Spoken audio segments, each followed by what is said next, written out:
stand.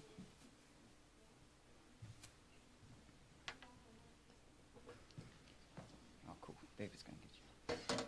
Get that sheet.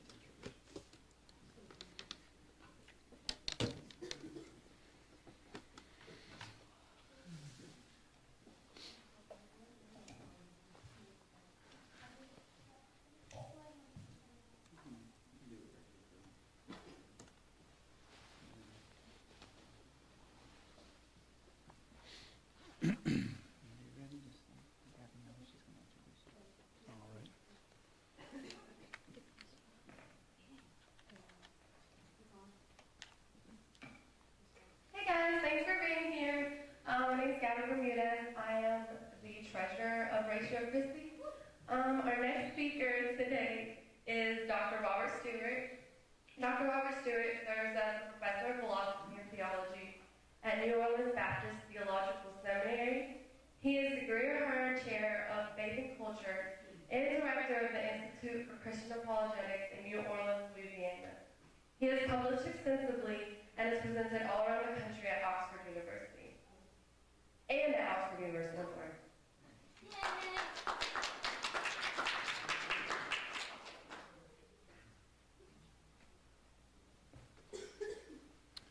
All right, good evening. That was really great. Where's Lo? Did Lo leave? All right, yeah. They were telling me in the car that we were going to have, what do you call that, spoken poetry? Spoken word, and I thought, well, what other kind of poetry would there be? But man, I was not able to conceptualize how that was going to work, but that really worked. I like that. So thanks a lot. All right, well, this is a talk on did Jesus really exist?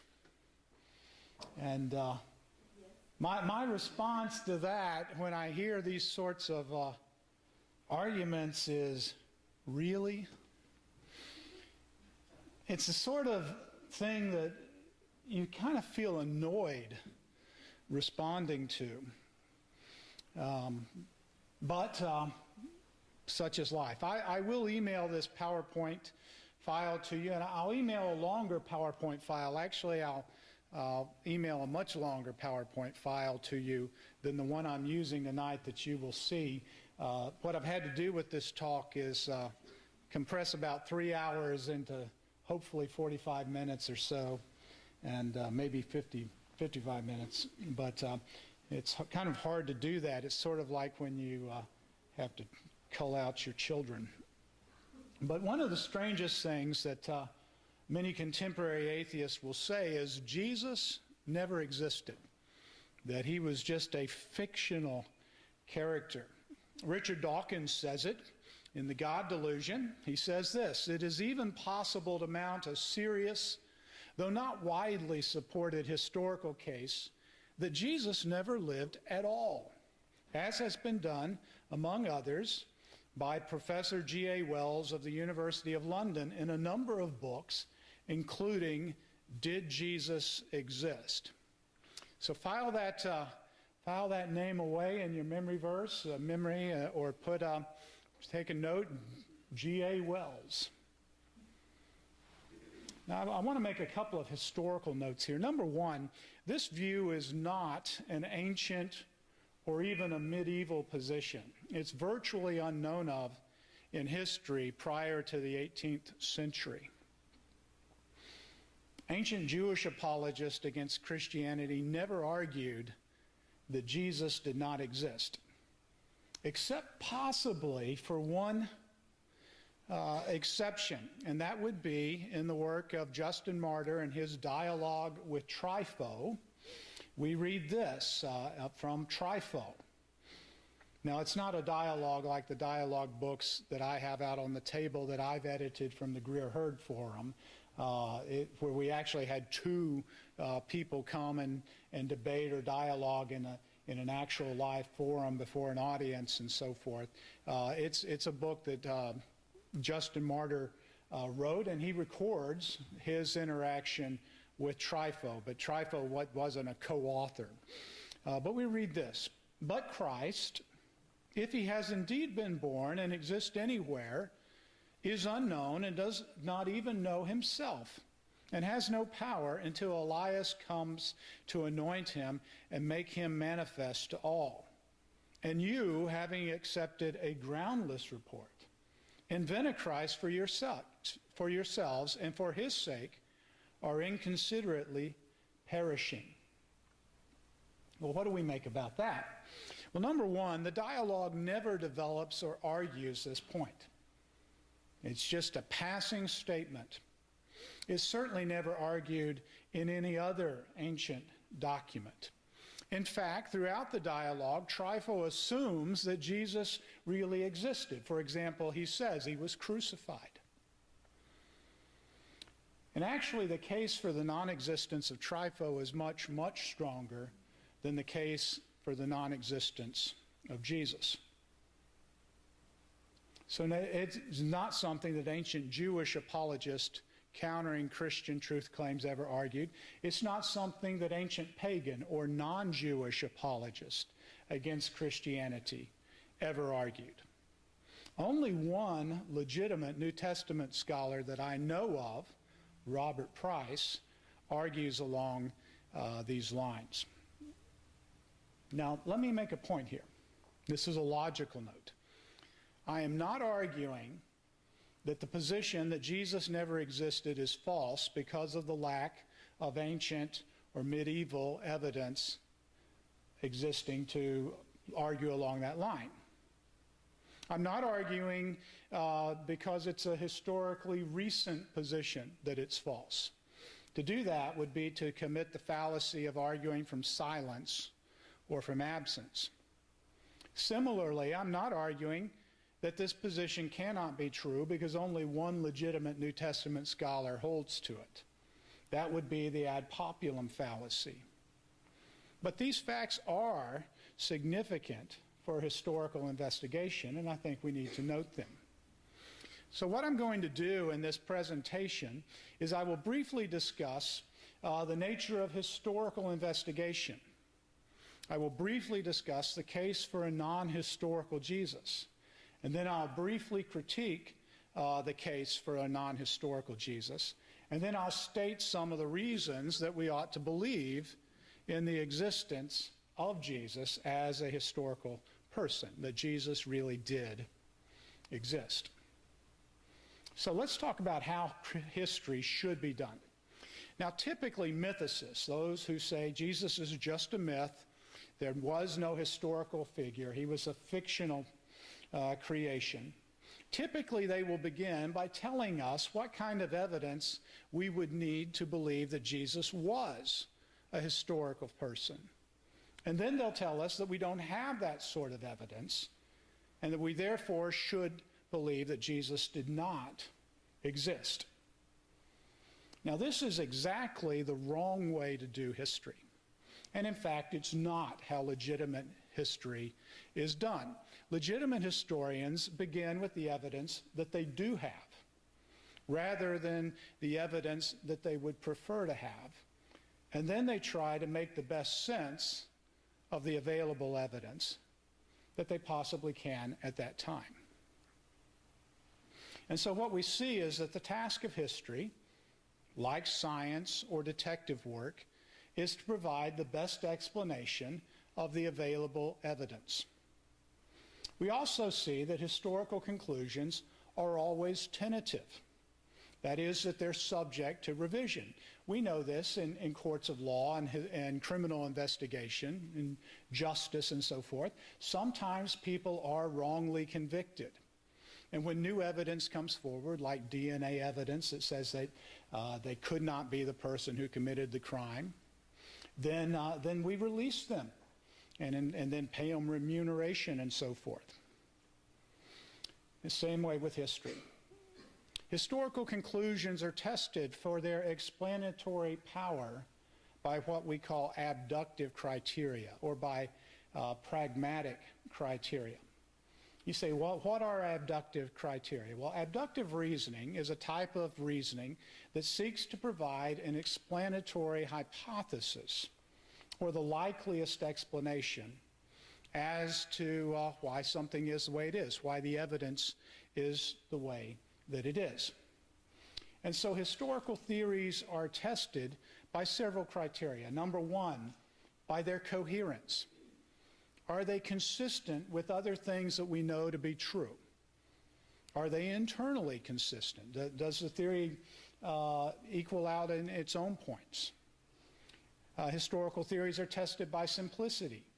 If you have two possible explanations, two theories, two hypotheses that purport to make sense of the evidence, which one is the simpler of the two? And simpler theories are less likely to be mistaken than more complex theories because they have fewer opportunities to be mistaken. Third, fruitfulness. Does the theory lead to new insights? Does this explanation make sense of things that we haven't previously understood? Comprehensiveness. Does the theory account for all of the relevant data? Or if you have two competing theories, which theory can account for more data rather than less data? And then finally, consistency. Does the conclusion have the ring of authenticity, or does it sound more like a conspiracy theory? And what we see is that this is a very scientific way of reasoning. All of these issues would be something that a scientist would consider. Now, scientists would also consider things like falsifiability. A theory that can be falsified or proven wrong is superior to a theory that cannot be falsified, everything else being equal. A theory that is predictable is superior to a theory that doesn't make predictions, everything else being equal. And we take all of these things into consideration and we weigh them, and then we decide which theory is more likely to be right. So what we see is that comparison of theories is the key in historical investigation. So historical conclusions are arrived at by weighing various historical hypotheses. And we seek to arrive at the most plausible explanation. So the most important question is this question: which explanation is most likely to be true? Okay, well, let's look at some common mythicist arguments. First argument would be that there are no reliable first century non-Christian sources for Jesus' existence. The second one would be that the historical Jesus does not appear prominently in any Christian sources other than the New Testament Gospels. Third argument would be the Gospels are unreliable as historical sources because they are not entirely true. Okay? I'm just laying these out. I'm not agreeing with them, okay? Fourth point would be the Gospels contain legendary tales or myths, so they ought not be taken seriously as historical documents. Fifth point would be Nazareth did not exist in Jesus' lifetime. If Nazareth did exist or had existed, then probably, if it did not exist, then probably Jesus of Nazareth did not exist either. Next point would be many of the stories of Jesus have parallels in ancient mystery religions. In other words, Christianity is based on pagan myths, like Egyptian myths or mystery religions, that sort of thing. So let's go through these arguments very briefly. I've got a lot more to say on each and every point than I'm going to be able to say, but some of them I will treat more fully than others. What about the idea that there are no non-reliable first century, no reliable non-Christian sources from the first century? So they will argue this, and then they will say, so we should either exclude Christian sources and what they say about Jesus, or be highly skeptical of them when we consider the question of Jesus' existence. Now, let me give you a warning here. One is tempted, right off the bat, to attempt to demonstrate that there are legitimate non-Christian sources that do speak of Jesus, that go back to the first century. And I agree that there are. Okay? But these sources are not of the sort that they cannot be challenged. And mythicists will insist that they've been corrupted or that they are not contemporaneous with Jesus. They say, well, they purport to be first century, but we really know they're much later. Now, I think this can be done. In fact, I have done this myself.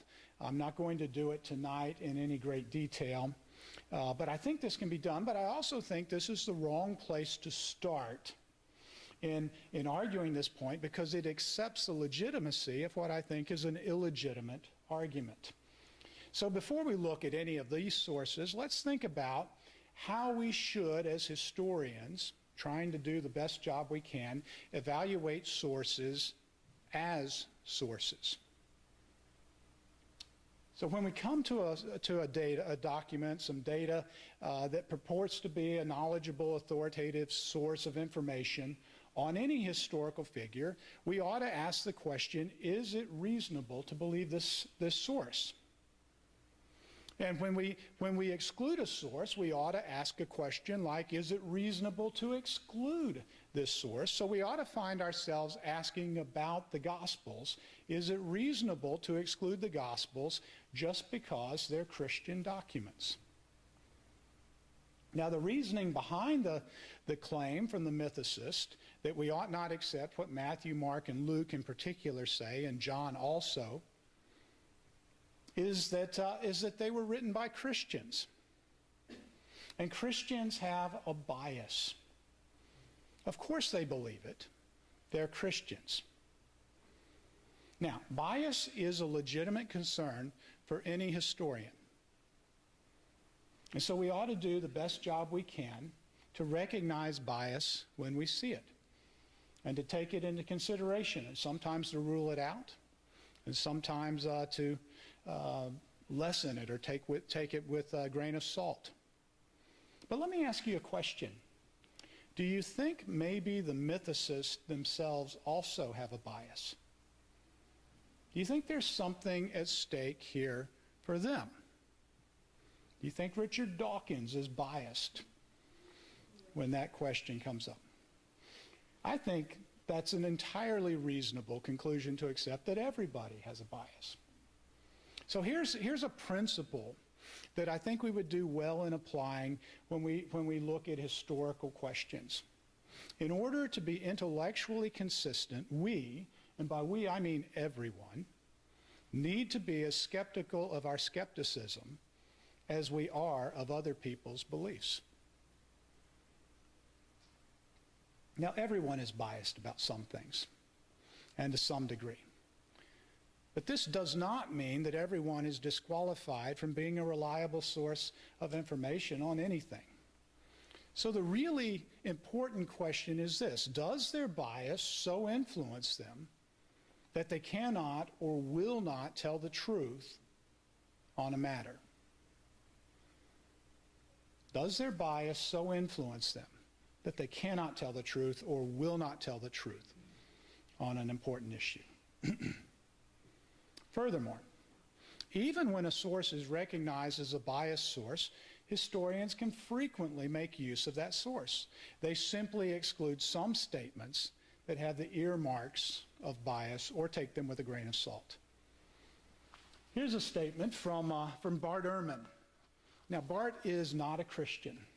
Bart used to be a Christian. Now he's an agnostic.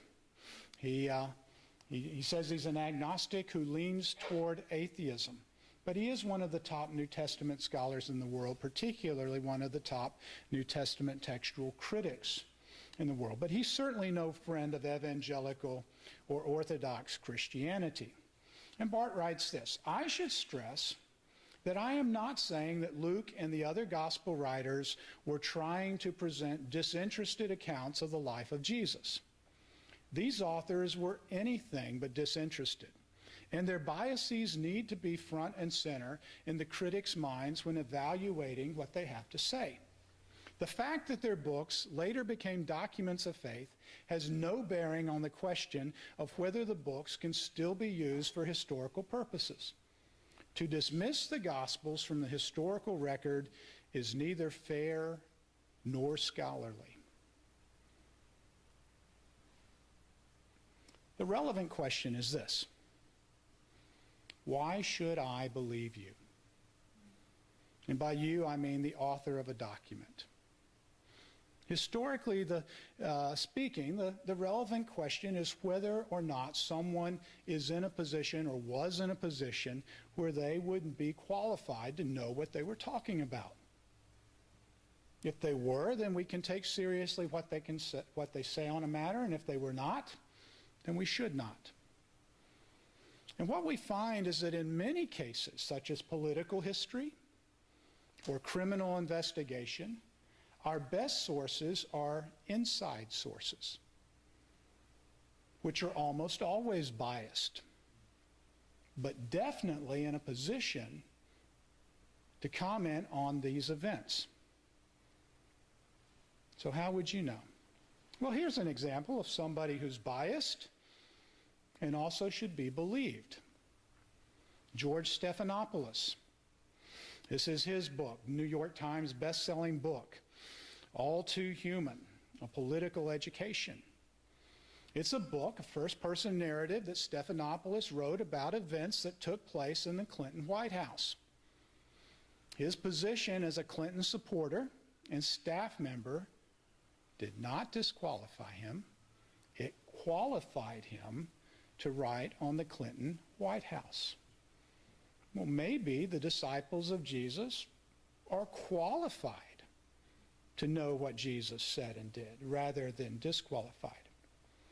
Or think about Socrates, or as the great adventure movie says, right? Excellent adventure movie says, Socrates. Socrates, like Jesus, didn't write anything. And the only serious sources of information about Socrates that we have come to us from his students, Plato and Xenophon. And yet historians take seriously what Plato and Xenophon have to say about Socrates. So the charge that you shouldn't believe Christians on a matter simply because they're Christians is essentially the genetic fallacy. Now, the genetic fallacy is a fallacious way of reasoning that you commit when you challenge a claim because of the claim's sources or origin rather than because of the claim's content or evidential support. When someone attacks the source of a claim rather than the content of the claim, you know there's a problem. And that's essentially what's happening. We shouldn't believe these documents, the Gospels, because they were written by Christians. What about the charge that the historical Jesus appears only in the canonical Gospels? Well, number one, this is simply false. We know it's false. If you just read the Bible, Paul knows of Jesus. And Paul says quite a bit about the historical Jesus. Frequently when you read the mythicists, that they will say Paul has a mythical Jesus, or some Jesus that's the result of fanciful flights of Old Testament exegesis, that sort of thing. It's amazing how much information Paul knows that jibes with what we read in the canonical Gospels. But even if it were true, it would be irrelevant, because the canonical Gospels are not simply to be disqualified because they're Christians. So even if it's true, it's irrelevant and it's false. Let's look at some of what Paul knew about Jesus. I wish I had more time where we could go through this section in greater detail, but I'll just fly through it. Number one, Paul knew that Jesus was born. It says so in Galatians chapter 4. Let me give you a little bit of basic logic. If he was born, he probably lived. Okay? He probably was a historical person. Number two, Paul knew that Jesus was a Jew. 3, Paul knew that Jesus had brothers, or cousins if you're Catholic. He had relatives. Okay? If he had relatives, he was probably a real person, right? Paul knew that Jesus was crucified. Paul knew that the Jewish leaders were involved in Jesus' execution. Paul knew that the risen Jesus appeared to a number of witnesses. And Paul knew that Jesus was a teacher. That's quite a bit of knowledge for somebody who didn't have any knowledge. Well, what about the claim that we ought not believe that there was a historical Jesus because the Gospels are unreliable? Well, number one, that claim is not true, but it is debatable. And we will never convince everyone of scriptural reliability. Okay? Number two, it's a red herring. It's a distraction. It's something that distracts from an argument, not makes an argument. You see, the issue when it comes to did Jesus really exist is not inerrancy. It's historical reliability, and the two are not the same. In fact, historians regularly make good use of sources that they know are not entirely true in each and every respect. Simply put, even if there were false statements about Jesus in the Gospels, and I don't believe there were, but even if there were, that would not logically lead to the conclusion that Jesus did not exist. In other words, it's a non sequitur. The conclusion does not follow from the argument or from the premises. Well, what about the charge that the Gospels are full of legends and myths? Well, many critical scholars, and when I say critical scholars, I mean scholars that are trained, that work in the academy, and use critical methods. But I also mean critical scholars who are overly critical, overly skeptical. Many overly skeptical critical scholars, for example, the very famous German scholar Rudolf Bultmann, argue that some forms of material that we find in the gospel must be demythologized, that they are myths. But we can make use of them through the process of demythologization. Now, I disagree with Bultmann on that point, but I'm granting that he argues it, but I'm also noting that Bultmann himself never thought or wrote that Jesus did not exist. A lot of people think that he did, but he did not. In fact, he said there are 7 or 8 things that we can know with certainty that were true of the historical Jesus, like he was crucified. Now, Bultmann denied that we could know that he was historically raised from the dead, but he believed that he certainly was crucified. But even if there were myths about Jesus in the New Testament Gospels, this would not entail that Jesus himself was a myth.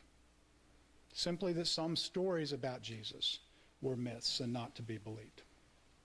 Consider this. Think about George Washington. Do you believe every story that's told about George Washington? I don't. I don't think George Washington threw a silver dollar across the Potomac at the spot where he's purported to have done so. Frankly, I don't think George Washington cut down a cherry tree or said, "I cannot tell a lie." But I don't conclude on that basis that George Washington himself was a legend and that he never existed. What about the charge that Nazareth did not exist? Now mythicists know that Nazareth exists today. I've been to Nazareth, okay? They're not saying it never existed. They're saying it didn't exist in the first century. Well, this is simply irrelevant. If Jesus existed as a historical person, and there's good evidence that he did, and Nazareth did not exist in the first century, then he just came from some other place. Think about Barack Obama. Has anybody questioned where he was born? Now, it's possible that Barack Obama was not born in the United States of America. Now, repeat after me. I am not arguing that he was not. Okay, I want to be clear. This is a thought experiment. Let's say Barack Obama was not born in the United States of America. Would that prove that he was never born? That he didn't exist? That sort of thing? Furthermore, there is good archaeological evidence that proves Nazareth existed in Jesus' day. You say, what kind of evidence? Like coins, a house that archaeologists have unearthed from that time period have been discovered in Nazareth. So this is one that they're backtracking from. Now here's one that was really made popular by an internet movie called the Zeitgeist movie. Any of you ever see the Zeitgeist movie? Okay, well, I'm sorry, but you cannot get back the brain cells that you lost from watching it. But it does three things, and they're all conspiracy theories of a type. You know, the U.S. government was behind 9/11, and there's a banking conspiracy, and Jesus didn't really exist. It's really parallels in ancient mystery religions. Well, what do we make of that claim? Well, it's far more difficult to find legitimate evidence of ancient mystery religions that predate or are contemporaneous with early Christianity than it is to find evidence of Jesus. Frequently, the mystery religion is created rather than discovered. And what do I mean when I say that? I mean, they'll say things like, he was born on December 25th in a cave with animals, and and wise, kings came to visit, and there was a star, and so forth. And then you go and you look at the places that they purport to teach this, and they don't teach anything of the sort. Frequently, alleged similarities are found and important differences ignored, like it's something that happens every year in a mystery religion, where in Jesus' case it was birth. Yeah, how many times were you born physically, biologically? Only once, like everybody else. Often the beliefs or characteristics that Christians supposedly borrowed come after Jesus supposedly lived, hundreds of years after.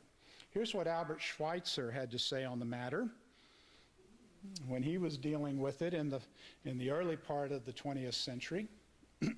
Almost all the popular writings fall into this kind of inaccuracy.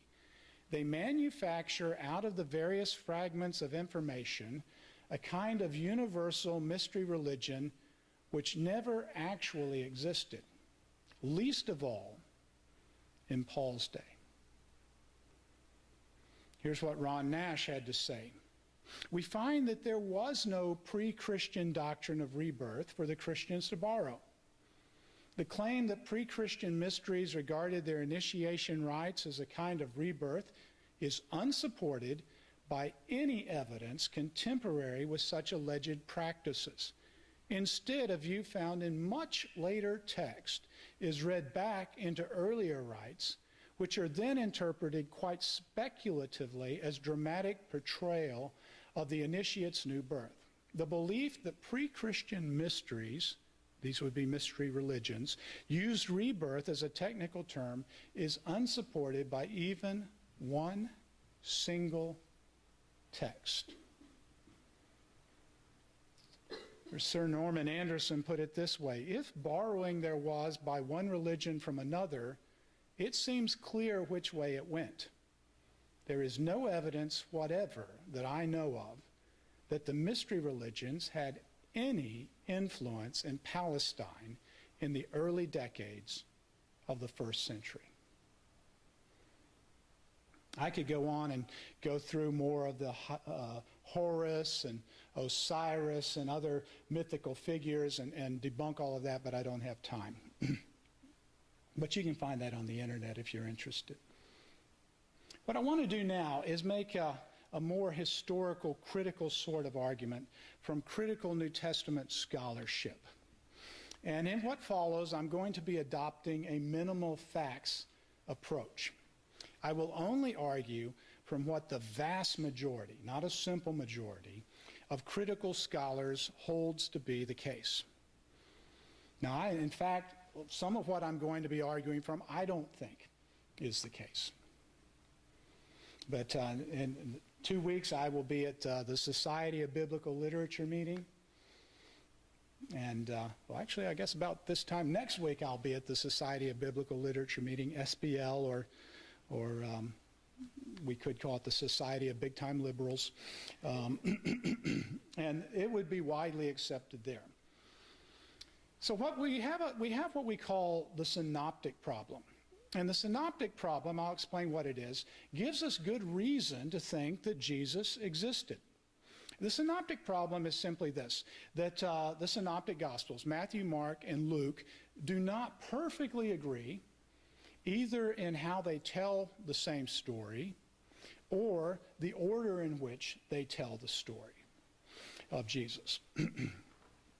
So what we come to believe is that the New Testament Gospels were based on earlier written sources that are no longer extant. When we say extant, we mean available today, so no longer survive. And this is not an unusual thing to believe. Think about Acts chapter 1. We read this from Luke, written to Theophilus. Many have undertaken to draw up an account of the things that have been fulfilled among us, just as they were handed down to us by those who were from the first eyewitnesses and servants of the word. With this in mind, since I myself have carefully investigated everything from the beginning, I too decided to write an orderly account for you, most excellent Theophilus. And so Luke is saying he did investigation, he used sources, and so forth and so on. So, what did critical scholars agree upon? Critical scholars agree that Mark was the first gospel, then Matthew and Luke. And Matthew and Luke, at points, used Mark to write their gospels. And so what we find is that there's a great deal of agreement in Matthew and Luke with Mark. But there's some disagreement. So they also agree that there was another source that Matthew and Luke used, because there's agreement sometimes in Matthew and Luke about the disagreement they have with Mark.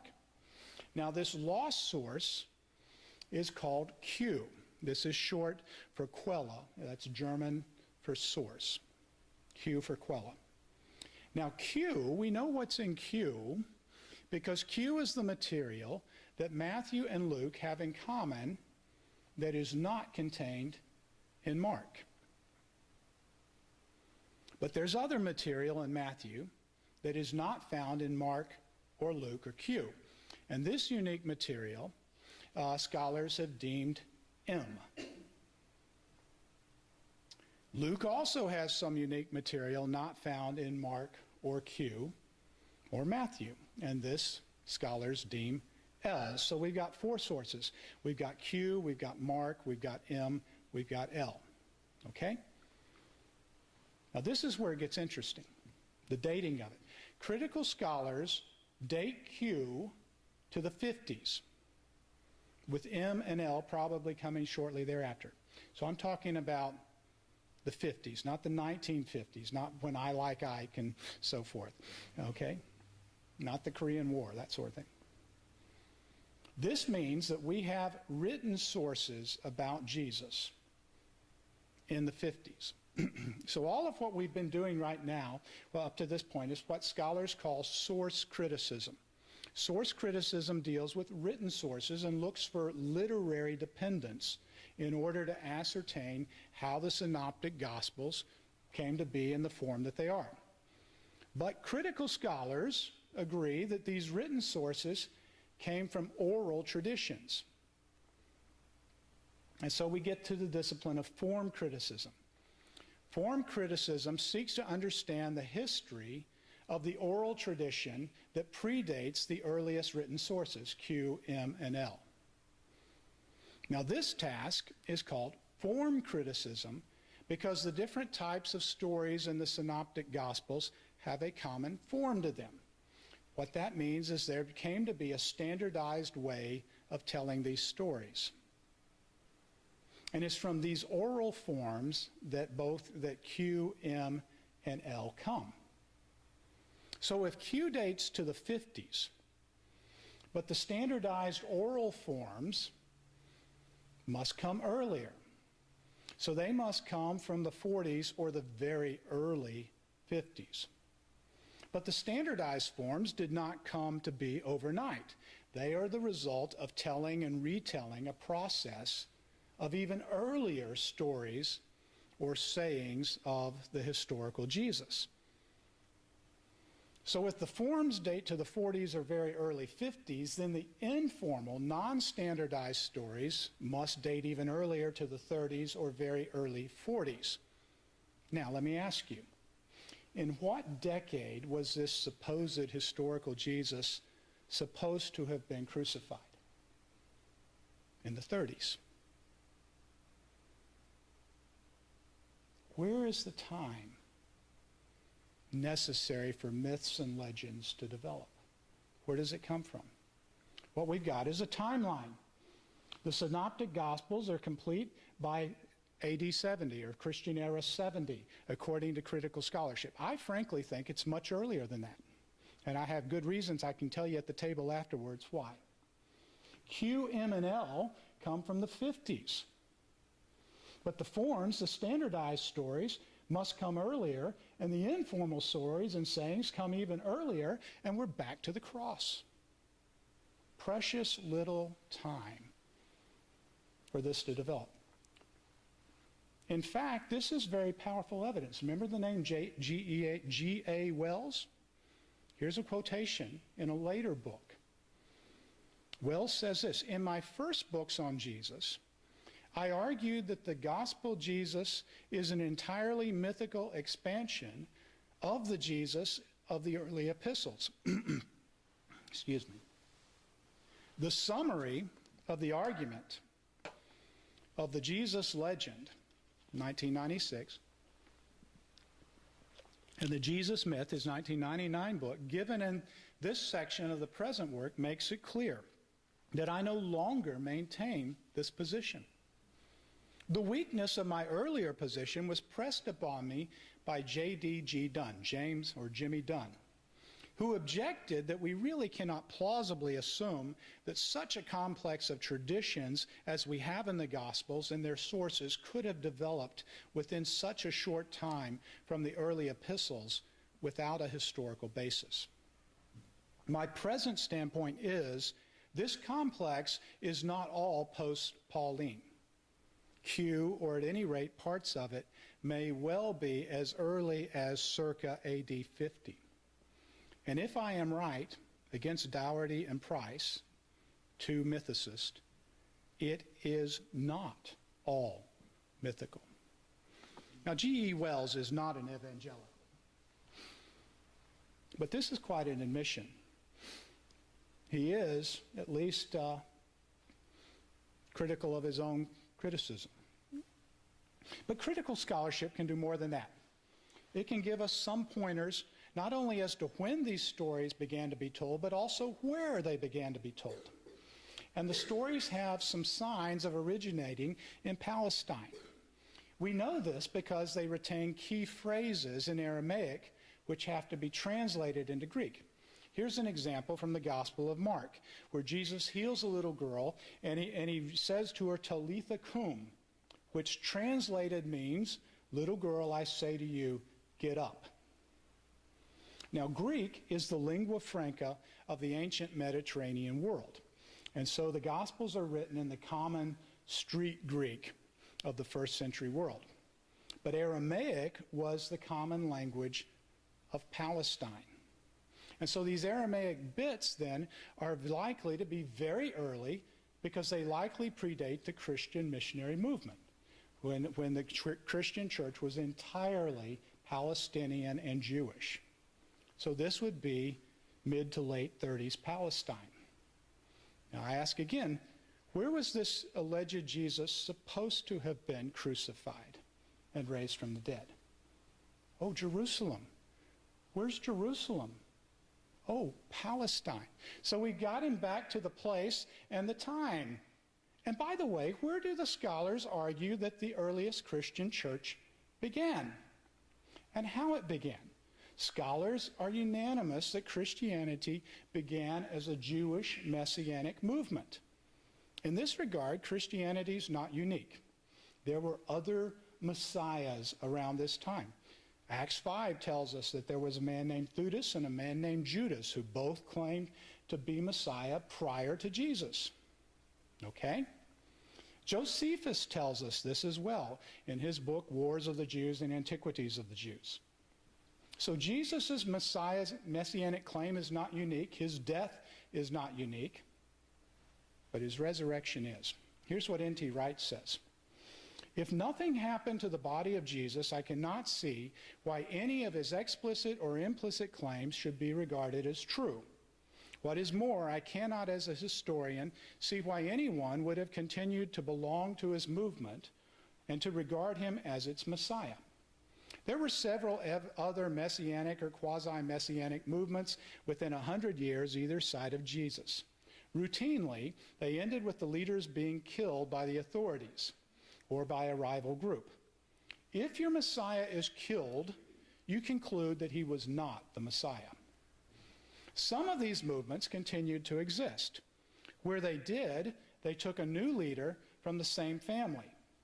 But note, nobody ever said that James, the brother of Jesus, was the Messiah. Such groups did not go around saying that their Messiah had been raised from the dead. The early Christians did believe that Jesus had been raised bodily from the dead. What is more, I cannot make sense of the whole picture historically or theologically unless they were telling the truth.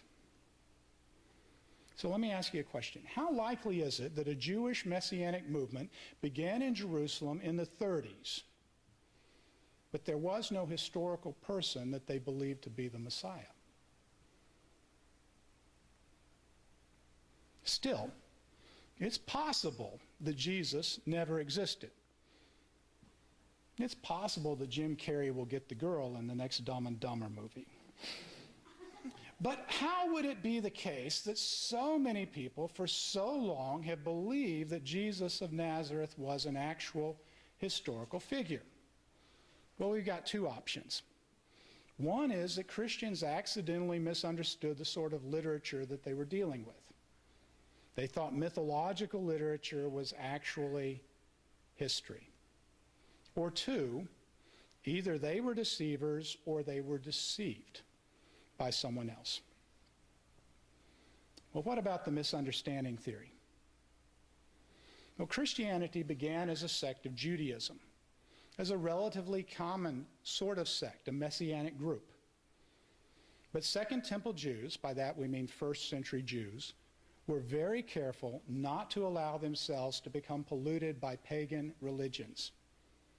They would thus likely not write like pagans or be taken in by such stories. Well, what about deception? Well, this is possible. But exactly who would be doing the deceiving? It's not the earliest leaders of Christianity. It's not Peter, it's not James, it's not Paul. All of them died for their faith in Jesus.